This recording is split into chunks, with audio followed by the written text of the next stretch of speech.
Hello mga ka-Fishbill Adventure! Welcome to my vlog. Ngayon, magandang tanghali na po. So, unboxing po tayo ngayon ang na-purchase natin noong Friday. So, ngayon ko lang bubuksan ulit. Pero nakita ko na rin naman to. Hindi ko pa tinanggal sa case niya. Hulaan nyo na lang kung ano ang i-unbox ko.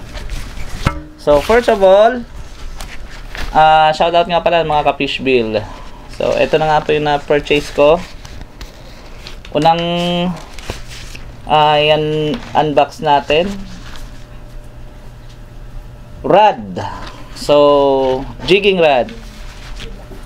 Osea Jigger full bend. So, buksan ko na siya. Nakita ko na rin naman to kanina. Nung bago ko i-purchase. Siyempre, check muna yung physical appearance niya. So, ito. Tingnan natin to. Cut. Ribbon cutting. Okay, tanggalin mo ito. Para masuya. Ayan. Ayan. Ang ganda pa ng rod bag niya. Ganda ng rod bag niya. So, ayan. Dito, yung mga documents niya. Kaso hindi ko mabasa kasi Japanese. As in Japanese siya. Legit Japan. So, ayan. Rod bag niya. Ang ganda. So, lagyan muna natin dyan. So, ayan na po siya. Ang Osea Jigger full bend.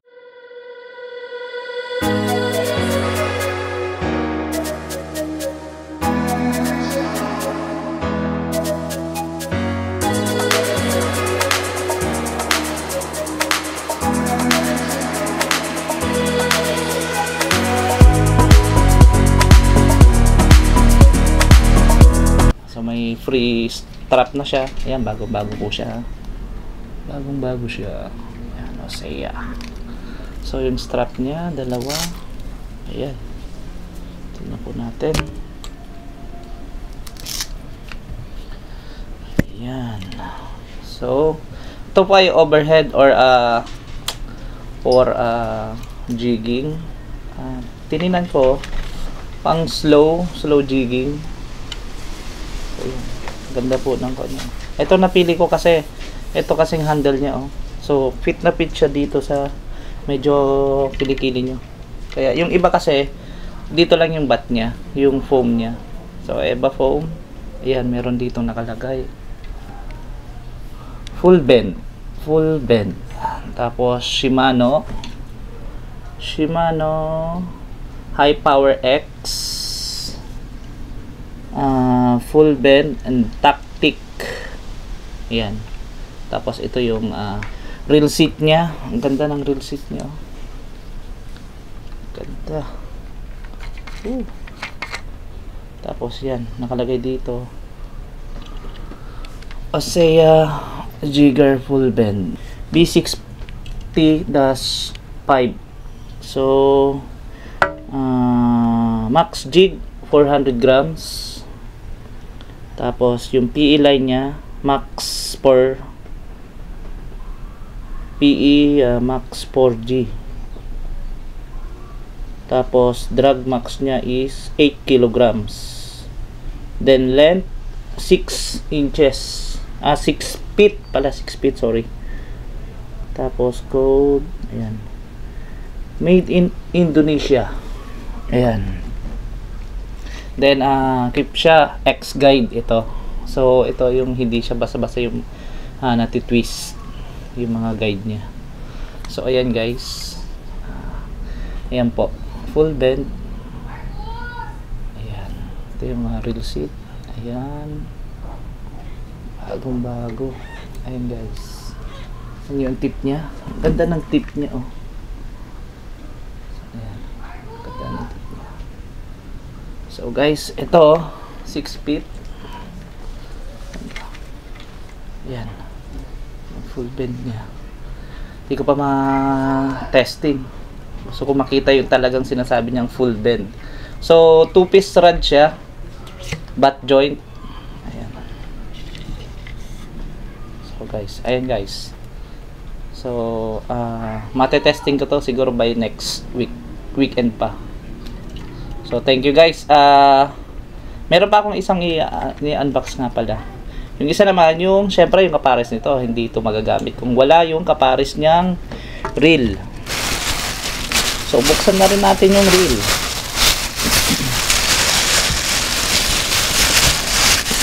So, yung reel po natin, tadaan! Osea Jigger F Custom.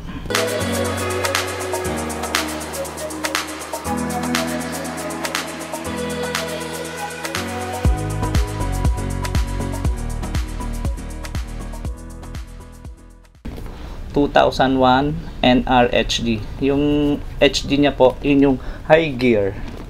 So, F Custom po. Pinaka kanya po, latest nyo na rin. So, buksan ko na. Lefty po ito. So, dapat kukunin ko yung 3000 HD. Kasi gusto ko mas maraming line akong mailagay doon sa reel. Kaso, yung available doon sa store, sa tackle shop, ay righty. So, no choice ako kundi mag-switch dito sa mababang line capacity niya. Pero, same din naman daw yun. So, ayun siya. Guys, pinalagyan ko na rin ng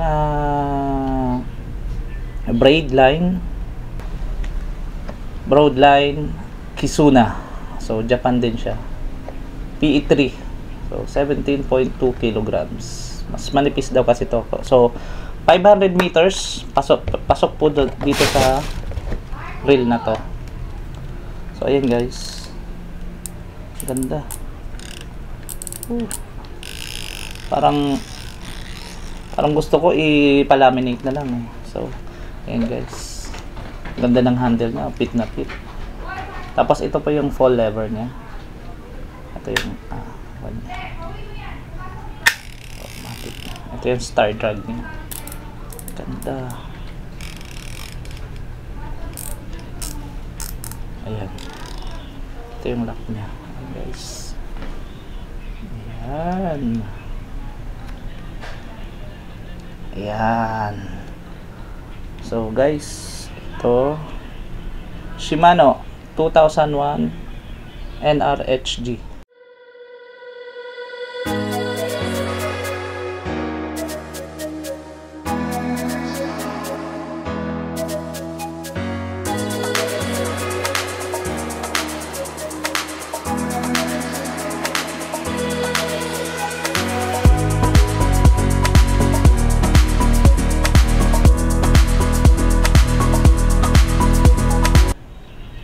So, ganda ng handle niya. So, ito nakakarga na rin po sa kanya yung PE3 na Kizuna. So, ayan lang guys. Ito guys, may mga pan na rin to. Kasi, mga ganito kasing high-end, may mga warranty na rin. Pero, depende pa rin sa usage nyo. Ayan, both yan, mayroong warranty. Yung ito para dito sa ito sa reel to, sa rad ito. Tapos yung ito dito sa ilalim, tinago ko na rin. Meron din dito, meron din ito. So ayan guys, dalawa siya. Pag nag-purchase kasi kayo ng medyo high-end na, ayan, meron siyang warranty card. So any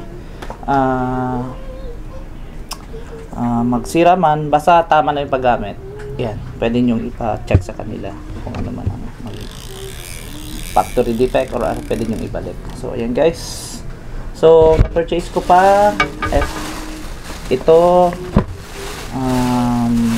braid. So nag-additional na rin ako ng mga hook 4.0, mamaya gagawa ko nyan. And then ayan, yan sa strap, syempre, mga bala, mga candy. So, ito, stick, tinatawag nilang stick kasi kapag yung masyadong malakas yung current, ito, switch kayo sa dito. So, stick. Usually yung mga ginagamit ko, yung mga slow jig, mga ganito. Ito, kapag yung medyo kalma, ito, para yung play niya maganda. Pero pag yung malakas ang karet, ito daw ang gagamitin. Ayan. So, napanood ko na yun. So, kasi magagat eh. Ayan. So, dinagdagan ko lang din naman yung mga bala ko, mga jig. So, ayan na nga guys, natapos yung unboxing natin. May additional info lang din ako. So, ito, na-purchase ko nga pala ito. Sumakto lang. So, worth it din naman yung pag-iintay ko. So, hindi ako nagmadali. Pagpunta ko doon, sakto, sabi sa akin, itong Osea, Shimano Osea Jigger, naka-sale. So, mas nakalis ako. So, hulaan nyo kung magkano to. Ayan. Taran! So, ito, saka ito, halos magkaparehas ng presyo. So, hulaan nyo na lang kung magkano to. Hindi ko na iupan dito kasi baka malaman pa Mrs. ma-high blood sa akin. Additional info ko na lang yan. So, na-purchase ko nga pala to sa Good Catch sa May Malate. So, lalagay ko yung link sa baba para makahabol pa kayo kung gusto nyo mag-purchase nito. I think naka-sale pa sila ngayong month of February. So, ano pang hinihintay nyo? Punta na sa tackle store. So, ayan, Good Catch kay attorney. Tapos, ayan. So, guys, yan lang po. Additional info lang po yan. Punta na po sa tackle shop at maabutan nyo pa yung sale nila. So guys, thank you very much sa panonood. Wait nyo na lang kung anong mahuhuli nito, first catch nito. Then update ko kayo. Maraming salamat. Fish on. Fish bill nga po pala. Please subscribe if you want for my personal vlog. Thank you very much at maraming salamat. Magandang hapon po. Salamat.